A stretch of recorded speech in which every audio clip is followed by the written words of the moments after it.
जेकबाबाद जे आबाद थाणे जी अधु ॻोठ शाहुल ख़ान जखराणी में जखराणी बिरादरी जी ॿिनि धुरियुनि में झेड़ो थी पियो, जंहिंजे नतीजे में गोलियूं लॻण सबबि नौजवान दिलदार पुटु मोहम्मद मुराद जखराणी ज़ख़्मी थी पियो।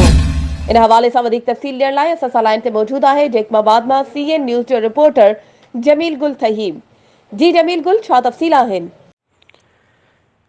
जी जी बिल्कुलु, मां तव्हांखे इहो ॿुधायां त आबाद थाणे जे हद में उते जो में आहे ॻोठ शाहुल ख़ान जखराणी में, उते जेको आहे जखराणी बिरादरियुनि जे ॿिनि धुरियुनि में उन्हनि में जेको आहे त मामूली ॻाल्हि तां धुरियुनि में झेड़ो जेको आहे थियो आहे। झेड़े दौरान नौजवान खे जेको आहे गोली जंग में लॻी आहे। दिलबर पुटु मोहम्मद मुराद जखराणी उहो जेको आहे हिन वक़्तु ज़ख़्मी थियो आहे। उनखे जेको आहे तव्हांखे ॿुधायां त उनजा जेके वारिस आहिनि उनखे सिविल अस्पताल इलाज लाइ जेको आहे त उते उनखे खणी आया आहिनि। होॾां जेको आहे तव्हांखे ॿुधायां त आबाद पुलिस जो चवणु आहे त असीं जेको आहे त इन मामले जी जेका आहे त मुकमल जेका आहे त जांच कयूं पिया। जिन जवाबदारनि जेको आहे त उन्हनि अॻु भराई कई आहे, उन्हनि खे जल्द गिरफ़्तार करे उन्हनि मथां जेको आहे त केस दाख़िल कयो वेंदो।